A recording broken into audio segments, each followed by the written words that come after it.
Hi, my name is Ruth from whatallergy.com, and this is a very quick video diary of cutting out processed foods. I have done this before and found it really successful for my eczema. It's quite difficult to do if you do it properly, so this is just a really quick getting started cheat sheet, and I have 5 tips to help you just to think about whether you can do it. So you need to have a look in your larder and look at what you eat in general, but could you cut out processed foods? It's a big challenge.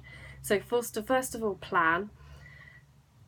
Decide what things you can't have from your larder, which is processed foods, basically all the free from processed bread, biscuits, cakes, everything like that you can't have. Go out and buy lots of local fresh vegetables, fruit, meat, fish. Buy little and often, don't buy a huge amount at once unless you can freeze stuff for using later.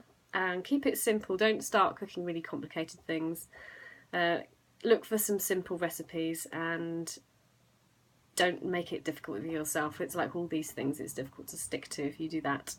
5 ingredient rule is my little cheat to allow it to be successful for me. So that means I can have oatcakes, it means I can drink the odd glass of wine, try and keep that to the minimum. If the product has 5 ingredients, you can identify them as being just a normal product, like flour, honey, something like that, an actual ingredient you would recognise, then it is allowed through, but 5 ingredients only.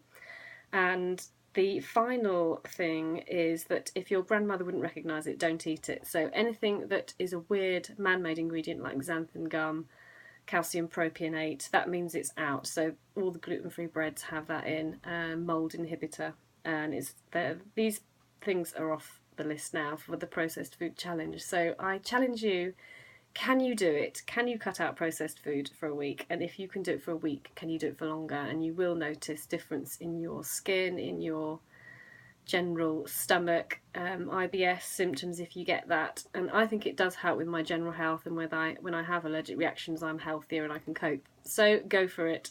This is your challenge. See if you can cut out processed foods. And sugar is the big no-no. What are you going to do to replace that if you have a sweet tooth? Look at things like blackstrap molasses and honey and get creative. So have fun.